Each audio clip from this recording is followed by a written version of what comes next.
अगला हफ्ता मैंने कैद तन्हाई में गुजारा था। खाने पीने की कोई कमी नहीं थी। इस दौरान किसी ने भी मुझसे बातचीत की कोशिश नहीं की थी।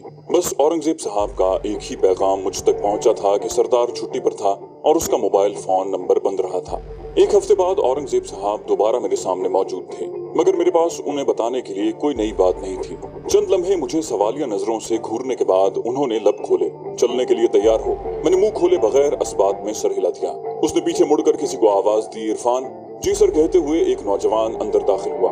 उसने मेरे हाथ पुश्त की तरफ मोड़कर हथकड़ी लगाई और मेरे सर पर काले रंग का कपड़ा चढ़ाकर मुझे हाथ से पकड़कर बाहर ले जाने लगा। अपने साथ चलाते हुए वो मुझे तहखाने से बाहर लाया। तहखाना इसलिए कि मुझे सीढ़ियां चढ़नी पड़ी थीं। चंद मोड़ मुड़ने के बाद गाड़ी का दरवाजा खुलने की आवाज आई और उसने मुझे गाड़ी की सीट पर बिठा दिया। गाड़ी स्टार्ट होकर आगे बढ़ गई। ट्रैफिक का शोर एक तसलसल से मेरे कानों में पहुंच रहा था। घंटा डेढ़ घंटा चलने के बाद आहिस्ता आहिस्ता ट्रैफिक का शोर खत्म हुआ। गाड़ी का बार बार रुकना भी मौकूफ हो गया था और उसकी चाल में रिदम आ गई थी। अचानक गाड़ी रुकी और किसी ने मेरे सर पर से वो काला कपड़ा खींचा। वो मेजर औरंगजेब ही था।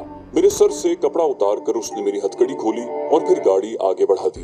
गाड़ी उस वक्त मोटरवे पर चल रही थी।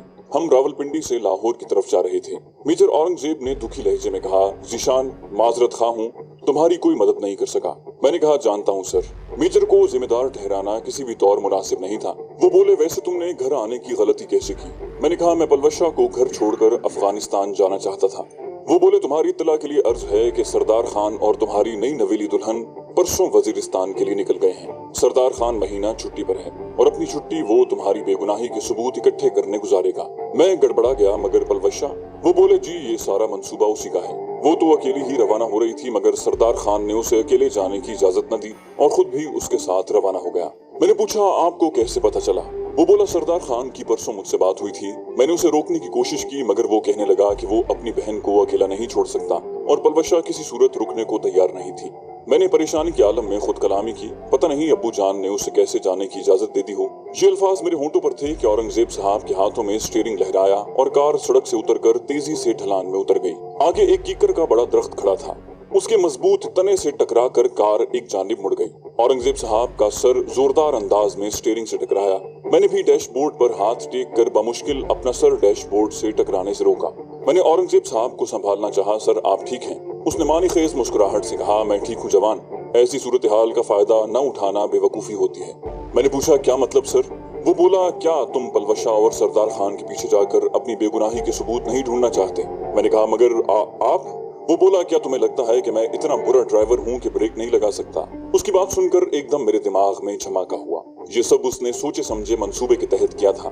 मैंने कहा, शुक्रिया सर। उसका मतमे नजर जानते ही मैंने उसका हाथ थाम कर मुसाफा किया और कार से बाहर निकल गया। उसने जेब से बटवा निकालकर चंद बड़ी मालियत के नोट मेरी जानिब बढ़ाए। ये कुछ रकम भी लेते जाओ और घर का रुख न करना। और उसके साथ ही कमर से बंधा हुआ भरा हुआ पिस्तौल और खाली मैगजीन भी मेरी जानिब बढ़ा दिया। उसका एहसान शुक्रिया से बड़ा था। मैंने रकम और पिस्तौल पकड़कर वहां से भागते हुए दूर जाने की कोशिश की। मुझे जल्द से जल्द वजीरिस्तान पहुंचना था, बल्कि पलवशा की हिफाजत के लिए मैंने घर आने का खतरा मोल लिया था और वो मोहतरमा मेरे लिए दोबारा खतरों में कूद पड़ी थी। थोड़ी दूर आते ही अचानक मुझे लगा कि सड़क से दूर हटना बेवकूफी होगी। सड़क ही पर मुझे कोई गाड़ी मिल सकती थी। मैंने अपना रुख तब्दील किया और दोबारा सड़क की तरफ बढ़ने लगा। औरंगजेब साहब की कार मुझसे फरलांग भर पीछे रह गई थी और वो अभी तक कार से बाहर नहीं निकला था। मेरे पास उस वक्त औरंगजेब साहब का दिया हुआ पिस्तौल और चंद हजार की रकम थी। मेरा सर्विस कार्ड और कौमी शनाख्ती कार्ड तलाशी के दौरान निकाल लिए गए थे।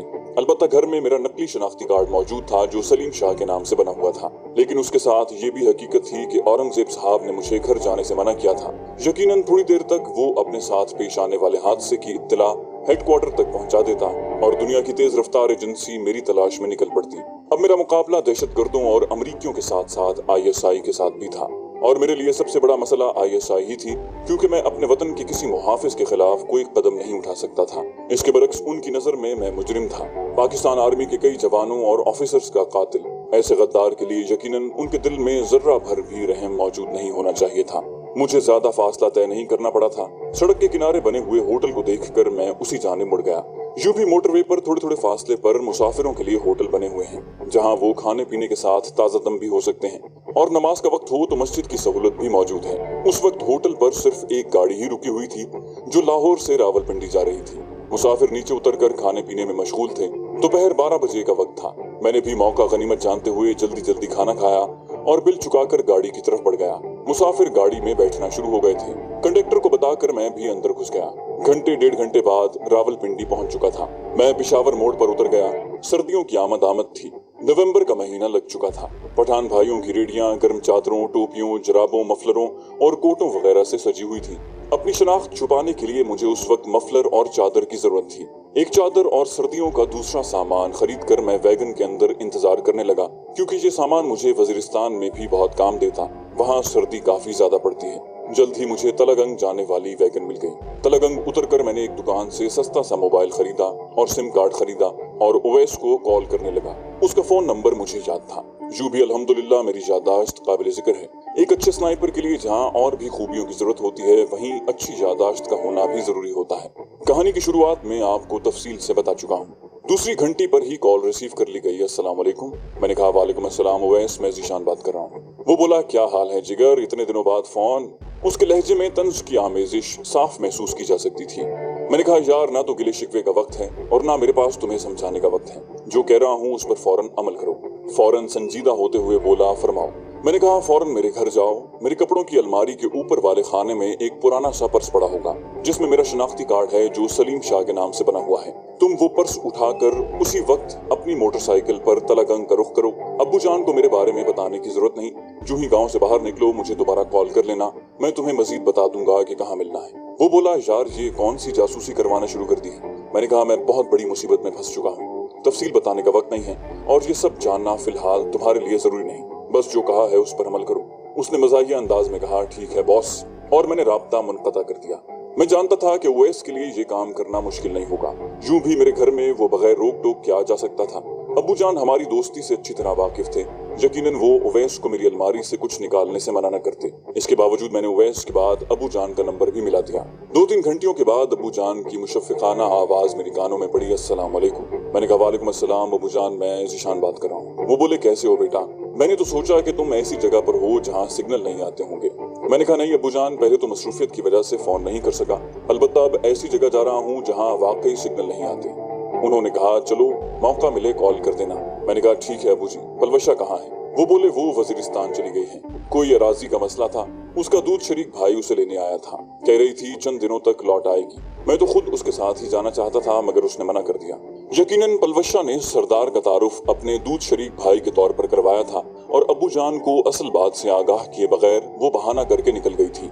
अलबत्ता ये मुमकिन था कि उसने अपनी माँ को हकीकत से आगाह कर दिया हो। उसकी माँ यूं भी उसे अच्छी तरह जानती थी।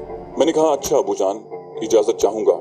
फुफ्फो और पलवशा की अम्मी जान को मेरा सलाम अर्ज करना और ओवैस अभी घर आएगा, मेरी अलमारी से कुछ कागजात निकाल लें। ठीक है बेटा, अल्लाह हाफिज। अब्बू जान ने राब्ता मुनक़ता कर दिया।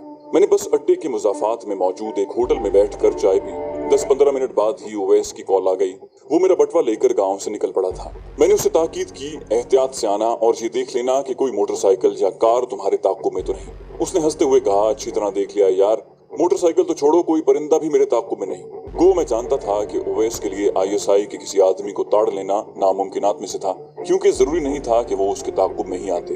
उनके पास किसी आदमी का पीछा करने के हजारों तरीके होते हैं। लेकिन इसके बावजूद मैं खतरा मोल लेने पर मजबूर था। मैं ओवैस को बस अड्डे पहुंचने का कहकर होटल से निकल आया।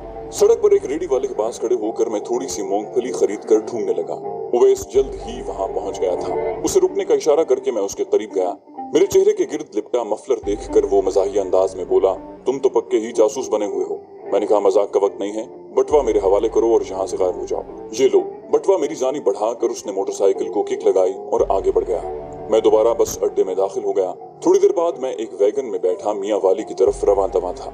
रात का खाना मैंने मियाँ वाली बस अड्डे में खाया और वहां से डेरा इस्माइल खान रवाना हो गया। मियाँ वाली से डेरा इस्माइल खान का सफर 2-2.5 घंटों पर मुश्तमिल था। रात के 12 बजे मैं डेरा इस्माइल खान पहुंच चुका था। उस वक्त वाना के लिए कोई गाड़ी नहीं मिल सकती थी। वो रात मैंने एक होटल में गुजारी। सुबह सवेरे मैं वैगन में बैठा वाना की तरफ रवाना हो गया। रास्ते में कोई काबिल जिक्र वाकया पेश नहीं आया था। यूं भी मेरे जाने की समत का सिर्फ औरंगजेब साहब को मालूम था और उसने यकीनन किसी को ये बात नहीं बतानी थी। मुझे ढूंढने वालों के लिए मेरे जाने की समत का तयन इतना आसान नहीं था, क्योंकि मैं उनकी नजर में मुजरिम था और एक मुजरिम के लिए वजीरिस्तान का रुख करना कोई मानी नहीं रखता। वाना में उतरते ही मैं अंगूर अड्डे जाने वाली गाड़ी में बैठ गया। मैं जल्द से जल्द पलवशा को ढूंढना चाहता था। यकीनन उसने सबसे पहले कमांडर नसरुल्लाह के घर का रुख करना था कि हमने अपने हथियार और जरूरी सामान वहीं रखवा दिया था। मैं बस ये दुआ कर रहा था कि वो अभी तक वहीं मौजूद हो। अंगूर अड्डे पहुंचते ही मैं कमांडर नसरुल्लाह के घर पहुंच गया। बैठक को बाहर से ताला लगे देखकर मेरा दिल बैठ गया। अगर वो वहीं होते तो यकीनन सरदार को बैठक में होना चाहिए था। फिर भी एक मोहूम उम्मीद के सहारे मैंने कमांडर नसरुल्लाह के घर के दरवाजे पर दस्तक दी। थोड़ी देर बाद वो खुद ही दरवाजे पर नमूदार हुआ। मुझे देखकर उनके चेहरे पर हैरानी भरे तासुरात नमूदार हुए। अरे जीशान मियाँ, आपके मुताल्लिक तो मुझ तक कोई और खबर पहुंची थी। मैंने उनसे मौनिका करते हुए जवाब दिया, आपने ठीक सुना था चचा जान, मैं किसी दोस्त की मदद से फरार हुआ हूँ। वो मुझे बैठक की तरफ ले जाते हुए बोले, वैसे ये आपने अच्छा नहीं किया, अब तो आपके महकमे का शक यकीन में बदल जाएगा। मैंने कहा, मजबूरी थी चचा जान, बजाय कैद में पुरअज़ियत दिन गुजारने के मैंने सोचा अपनी बेगुनाही के सबूत तलाश किए जाएं। पलवशा और सरदार खान भी इसी गरज से यहाँ आए थे। बैठक का दरवाजा खोलते हुए उन्होंने मेरे दिमाग में मौजूद सवाल का जवाब दिया। मैंने बेसब्री से पूछा, वो कहाँ है? वो बोले, वो तो कल ही यहाँ से चले गए। मैंने पूछा, किस तरफ गए हैं? मेरे लहजे में शामिल हैरानी उनके लिए गैर मुतवक्के नहीं थी। वो बोले, अफगानिस्तान, क्योंकि सनोबर खान की मौत के बाद यहाँ कोई अमरीकी नहीं बचा। अलाम खेल का नया मलिक एक शरीफ आदमी है। सनोबर खान का लश्कर करीबन बिखर गया है। कुछ लोग डम्बरियानी के मलिक सकलैन से जा मिले हैं, जो सनोबर खान का हलीफ जरूर था मगर दहशत गर्दाना कार्रवाइयों में मुलव्विस नहीं था। वो सिर्फ असलहे और नशा आवर अशिया की स्मगलिंग करता है। अब अमरीकियों की नजरें तोरे खार के मलिक फिरोज खान पर लगी हैं। वो स्मगलिंग के साथ दहशत गर्दाना कार्रवाइयों में भी हिस्सा लेता रहा है, लेकिन इससे पहले वो सनोबर खान से अहकामात लेता था। अब शायद उसे बराह रास्त अहकाम मिलना शुरू हो गए हैं। मैंने कहा, मेरे सामने तो एल्बर्ट ब्रूक ने दीगान के मकामी कमांडर से खुद बातचीत की थी और इस ज़िमन में सनोबर खान को बिल्कुल लाताल्लुक रखा था। वो बोले, शुमाली वजीरिस्तान में दीगान का मकामी कमांडर ही एजेंसियों का खास बंदा है। वो कबील खान की तरह बड़े असर रसूख का मालिक है। दत्ता खेल, मीरान शाह, गरलामई, बका खेल और मीर अली वगैरह के इलाकों में गुलबदीन खान ही दहशत गर्दाना कार्रवाइयां करवाता है। मैंने पूछा, क्या वो सारे इलाकों का अकेला सरदार है? वो बोला, नहीं, हर इलाके का अपना मलिक है। इनमें कुछ मुहिब वतन हैं और कुछ दहशतगर्द हैं, जबकि कुछ सिर्फ स्मगलर हैं। लेकिन गुलबदीन को हर इलाके में ऐसे किराए के आदमी मिल जाते हैं जो पैसे लेकर वतन मुखालिफ कार्रवाइयों में उसका साथ दें। मैंने पूछा, यकीनन पलवशा और सरदार हमारा रखवाया हुआ सामान साथ ले गए होंगे? उन्होंने कुछ कहे बिना असबात में सर हिलाया। मैंने कहा, अब मैंने भी अफगानिस्तान का ही रुख करना है, क्या आप बता सकते हैं कि पलवशा और सरदार किस रास्ते से गए हैं और वहाँ उन्होंने किस जगह ठहरना है? वो बोले, वो अंगूर अड्डे की तरफ से अफगानिस्तान में दाखिल हुए हैं। उन्हें मैंने रास्ता बता दिया था। मुजाहिदीन के कुछ अड्डों की तरफ भी रहनुमाई कर दी थी। अब ये मालूम नहीं कि वो किस जगह ठहरेंगे या अपने काम का आगाज कैसे करेंगे। ठंडा सांस लेते हुए मैं गहरी सोच में खो गया। इतने बड़े मुल्क में दो आदमियों को ढूंढना समंदर में गिरी हुई सुई तलाश करने के मुतरादिफ था। पलवशा ने मेरी परेशानियों में कई गुना इजाफा कर दिया था। गो वो सब कुछ मेरी मोहब्बत के ज़रिए असर कर रही थी, लेकिन इसकी वजह से मैं अपने काम पर सही तवज्जो देने के काबिल नहीं रहा था। सरदार खान मेरा मुखलिस दोस्त था, लेकिन क्या वो पलवशा की हिफाजत कर पाता, इस बारे में मेरा दिल मुतमईन नहीं था। मेरी खामोशी को तवील होता देखकर वो पूछे बिना रह न पाए, किन सोचों में खो गए। मैंने कहा, चचा जान, पिछले दिनों हमने काफी सारे हथियार कारी गुलाम मोहम्मद साहब के हवाले किए थे, जिनमें दर्जन भर ड्रैगनॉफ राइफल्स और उनका एमुनिशन भी था। वो बोले, हाँ मुझे पता चला है। मैंने कहा, क्या उनमें से एक ड्रैगनॉफ मुझे मिल सकती है? वो बोले, मुश्किल है, क्योंकि वो तमाम हथियार अफगानिस्तान भेजे जा चुके हैं। मैंने हैरानी से पूछा, तो क्या यहाँ कैंप में कोई ड्रैगनॉफ राइफल मौजूद नहीं? वो वजाहत करते हुए बोले, अगर कोई भी ड्रैगनॉफ राइफल चाहिए तो जरूर मिलेगी। मैंने सोचा शायद आपको नई वाली ड्रैगनॉफ चाहिए। मैंने कहा, नई पुरानी छोड़ें चचा जान, मुझे कोई सी भी स्नाइपर राइफल मिल जाए काम चल जाएगा। वो बोले, एक मशवरा दूं? मैं इनकिसारी से बोला, आप हुक्म भी दे सकते हैं। वो पूछने लगा, आपने भी अफगानिस्तान का रुख करना होगा? मैंने पूछा, इसके अलावा कोई चारा? वो बोले, तो क्लैशनकोफ साथ ले जाओ, क्योंकि आप किसी ऐसे मिशन पर नहीं जा रहे जिसमें खुसूसी तौर पर किसी को दूर से निशाना बनाना होगा। आपने अपनी बेगुनाही के सबूत ढूंढने हैं और अपनी बीवी को तलाश करना है, और आम हालात में क्लैशनकोफ स्नाइपर राइफल से कई गुना ज्यादा मुफीद है। इसलिए बेहतर होगा कि स्नाइपर राइफल का वजन साथ फिराने की बजाय क्लैशनकोफ को साथ रखो। मैंने उनके साथ मुत्तफिक होने में एक लम्हा भी न लगाया। आप ठीक कह रहे हैं। वो खुश होते हुए बोले, तो बस मेरे पास एक बेहतरीन क्लैशनकोफ मौजूद है, वही तुम लेते जाओ। मैंने कहा, ठीक है चचा जान, आप क्लैशनकोफ ले आए, क्योंकि मैं थोड़ी देर तक अफगानिस्तान के लिए निकलना चाहता हूँ। उन्होंने शफकत से कहा, पागल तो नहीं हो गए? अभी तो आए हो, अभी तक तो मैंने चाय कभी नहीं पूछा। मैंने कहा, चचा जान, ये मेरा अपना घर है, बाकी मैं चाहता हूँ कि जितना जल्दी हो सके पलवशा और सरदार को ढूंढ लूं। वो बोले, देखो बेटा, हकीकत तो ये है कि उन दोनों को तलाश करना आसान नहीं। अब वो किस्मत ही से मिलेंगे, उनको ढूंढने की धुन में खुद को बहुत ज्यादा जोखम में न डालो। मैंने कहा, तो क्या उन्हें उनके हाल पर छोड़ दूं? वो बोले, मैंने ऐसा कब कहा? आप जरूर उनकी तलाश में निकलें, लेकिन जरूरी तो नहीं कि बगैर एक दिन आराम किए आप आगे भाग पड़ें। आज की रात मुझे अपनी खिदमत का मौका दो, आराम कर लो, रास्ते के बारे में मालूमात ले लो और आगे का कोई लायामल तय कर लो। एक लम्हा सोच में डूबे रहने के बाद मुझे उनका मशवरा काबिल अमल लगा। मेरी रजामंदी पाकर वो खुश हो गए थे। मेरे रुकने की बाबत तय होते ही उन्होंने पूछा, खाना ले आऊं? मैंने कहा, फिलहाल तो अच्छी सी चाय पिलवा दें, खाना रात को खाऊंगा। अगर अभी खा लिया तो रात को नहीं खाया जाएगा। और कमांडर नसरुल्लाह अस्बात में सर हिलाते हुए बैठक से निकल गए। मैं आगे के लाए अमल के बारे में सोचने लगा। अपनी बेगुनाही के सबूत हासिल करना कोई आसान काम नहीं था। काम शुरू करने का कोई वाज़ेह तरीका भी मेरे जहन में नहीं था। अफगानिस्तान का इलाका मेरे लिए बिल्कुल अनजान और नया था। वहाँ के हालात के बारे में कोई वाज़ेह तस्वीर मेरे जहन में मौजूद नहीं थी। फिर वहाँ पर अमेरिकन करीबन कलाबंद ही थे। मैं उन्हें जानी नुकसान पहुंचाने के मंसूबे तो सोच सकता था, उन्हें ब्लैकमेल करके अपनी बेगुनाही के सबूत हासिल करने का कोई मंसूबा मुझे नहीं सूझ रहा था। लेते कि यही एक तरीका था कि मैं अफगानिस्तान जाकर ही कोई मुनासिब मंसूबा सोचूं और अपने काम की शुरुआत करूं। उसके साथ ये भी हकीकत थी कि अफगानिस्तान एक बहुत बड़ा मुल्क है और वहाँ पर एल्बर्ट ब्रूक और कर्नल कॉलिन फील्ड को तलाश करना अगर नामुमकिन नहीं तो बहुत ज्यादा मुश्किल जरूर था। एल्बर्ट ब्रूक वगैरह का मैं इसलिए कह रहा हूँ कि मेरे खिलाफ वही काम कर रहे थे। अब ये कहना तो मजाक ही होता कि पूरे अफगानिस्तान में मौजूद अमेरिकन मुझसे वाकिफ होते या मेरे खिलाफ सरगर्म अमल होते। गो इसमें कोई शुबा नहीं था कि अफगानिस्तान में अमरीकियों की मौजूदगी दहशतगर्दों की वजह से नहीं है। न अमेरिका पाकिस्तान या दुनिया का इतना बड़ा खैरखा है कि उसने अपनी इतनी बड़ी फौज, हथियार और रुपया अफगान जंग में झोंक दिया है। जहाँ तक वर्ल्ड ट्रेड सेंटर की तबाही का मामला है तो अमेरिका के तई उसके मुजरिम उसामा बिन लादेन को अमेरिका ने अपने अंजाम तक पहुंचा दिया है। फिर अब वो यहाँ क्या ढूंढ रहा है? अगर हम इस सारी जंग का जायजा लें तो अमेरिका के मकसद को खोजना और दहशतगर्दी की लहर का अंदाजा लगाना चंदा दुश्वार नहीं है। जैसा कि सब जानते हैं कि इस जंग का आगाज 11 सितंबर 2001 को हुआ। कहा गया कि 2 हवाई जहाज हाईजैक हुए और दोनों जहाज वर्ल्ड ट्रेड सेंटर की इमारत के साथ चंद सेकंड के वक्फे से आकर टकराए, जिससे वो तमाम इमारत मिट्टी का ढेर बन गई। अब जहां सबसे पहला सवाल तो यही पैदा होता है कि इतनी बड़ी इमारत जिसके सामने जहाज एक खिलौने की तरह नजर आ रहा है, क्या जहाज के टकराने से वो मलबे का ढेर बन सकती है? यकीनन नहीं। इसका साफ मतलब यही है कि इमारत की तबाही में जहाजों का टकराना हाथी के दांत की तरह है। असल मामला कोई और था। अमेरिका को अफगानिस्तान में मदाखलत का बहाना चाहिए था और इस तरह उसने दुनिया की हमदर्दियां समेटकर वो बहाना पैदा किया। अब दूसरा सवाल ये पैदा होता है कि अमेरिका को ये करने की जरूरत क्यों पेश आई? तो ये एक ऐसा सवाल है जिस पर हजारों सफ़हात लिखना भी कम पड़ जाएंगे।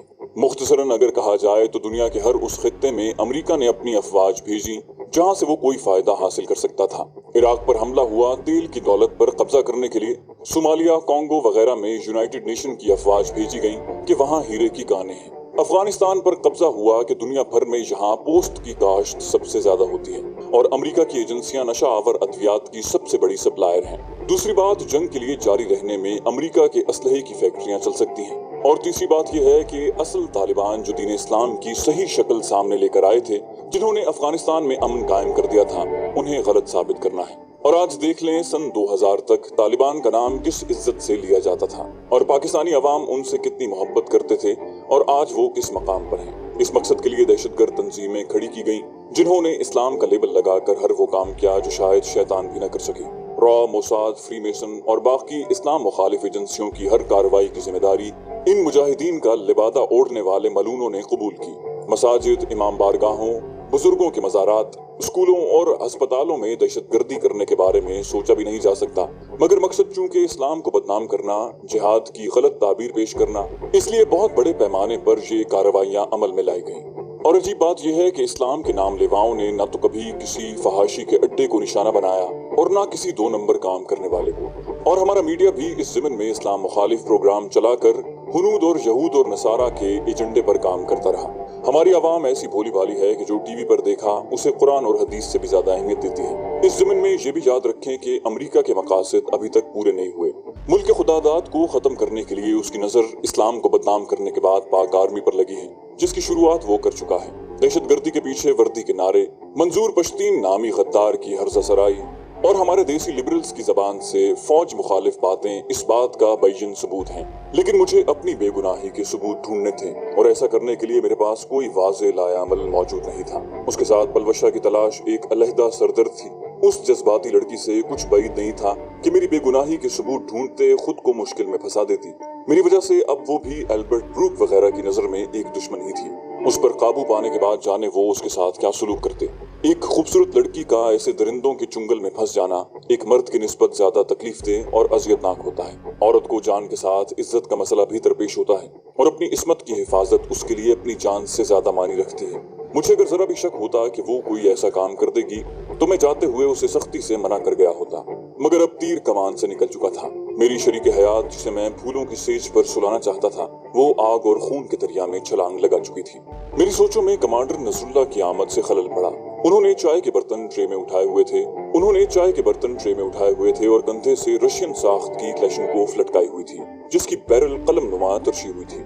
कमांडर नसरुल्लाह रूस के खिलाफ जिहाद में हिस्सा ले चुके थे और यकीनन ये खूबसूरत हथियार उसी दौर की यादगार थी। क्लैशनकोफ रूस के एक साइंसदान मिखाइल क्लैशनकोफ की इजाद है। रूस के बाद इस हथियार को बहुत सारे मुल्कों ने बनाया, हर मुल्क ने इसमें मुनासिब तब्दीली भी की, मगर इसका बुनियादी फंक्शन वही रहा। चाइना, इंडिया और पाकिस्तान खुद भी ये हथियार बना रहे हैं। ये एक हर दिल अजीज हथियार है। मौसम इसकी कारकर्दगी पर असरअंदाज नहीं होता, वरना काफी हथियार ऐसे हैं जो मनफी दर्जा हरारत में काम करना छोड़ देते हैं। ये मुजाहिदीन, दहशतगर्दों, पाक आर्मी, इंडियन आर्मी में बाकायदगी से इस्तेमाल होती है।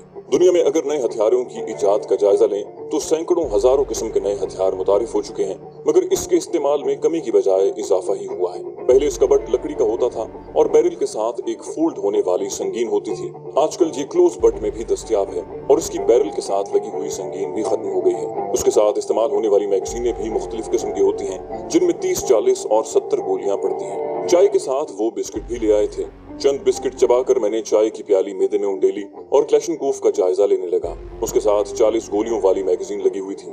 मुझे क्लैशनकोफ का जायजा लेते हुए देखकर कमांडर उस हथियार के साथ अपनी दास्तान बताने लगा। करीबन 40 साल से ये मेरे पास है। ये मुझे अब्बू जान ने तोहफे में दी थी। उसके बाद इसे मैंने कभी खुद से जुदा नहीं किया। न जाने कितने इस्लाम के दुश्मन इसकी बैरल से निकली गोली का निशाना बने। जाने कितने ऐसे मौके आए जब इसने मेरी जान बचाने में कलीदी किरदार अदा किया और जाने कितनी मर्तबा इसकी मदद से मैंने अपने मुश्किल में फंसे साथियों की मदद की। ये सब शुमार से बाहर है। जब से मैं गोशा नशीन हुआ हूँ उस वक्त से ये सोच रहा हूँ कि ये किसके हवाले करूँ, क्योंकि मैं तो बूढ़ा हो गया हूँ। ये अभी तक पहले की तरह ताज़ा दम है और इसे गोशा नशीनी करवाना नाइंसाफी होगी। लेकिन ये भी हकीकत है कि मुझे कोई ऐसा नजर नहीं आ रहा था जिसे ये कीमती हथियार तोहफे में पेश कर सकूं। एक दफा तो मैंने उसे अपने बड़े बेटे के हवाले करने का सोचा, मगर बाद में वो इसका सही हकदार साबित न हुआ। वो इसे इस तरह इस्तेमाल नहीं कर सकता जिस तरह मेरा दिल चाहता है। अब आपको देखकर मेरी तलाश खत्म हो गई है। मैं हंसा। चचा जान, मेरी तारीफ में आपने बहुत मुबालगा किया है। वो बोले, जो बातें मुझ तक पहुंची हैं अगर वो सच हैं तो फिर मुबालगा नहीं। इसी असना में असर की अजान होने लगी। वो मस्जिद की तरफ तशरीफ ले गए और मैं वहीं नमाज अदा करने लगा। उनकी वापसी पर मैंने उन्हें कहकर बाजार से इब्तिदाई तिब्बी इमदाद का कुछ सामान मंगवा लिया, जिसमें पेन किलर्स, एंटीबायोटिक, इंजेक्शन और इब्तिदाई तिब्बी इमदाद की कोई और जरूरी चीजें शामिल थी। मैं जिस इलाके में जा रहा था वहाँ कुछ भी हो सकता था और ये सामान मेरे लिए बहुत जरूरी था। कमांडर नसरुल्लाह ने एक मखसूस सुफूफ की छोटी सी थैली मेरे हवाले की थी। ये जख्म वगैरह में भरने से दर्द, जलन और सोजिश को भी खत्म करता था और खून के बहाव में भी रुकावट डालता था। ये वही सुफूफ था जो पलवशा ने मेरे कंधे से गोली निकाल कर जख्म में डाला था। रात का खाना वो नमाज मगरिब के बाद ले आए थे। इशा पढ़कर मैं सोने के लिए लेट गया कि सुबह सवेरे ही मुझे सरहद उबूर करना थी। न जाने अफगानिस्तान में कौन से हंगामे मेरे मुंतजर थे। चैनल को सब्सक्राइब कीजिए और बेल आइकन पर क्लिक कीजिए ताकि आपको तमाम वीडियोस फौरन मिलती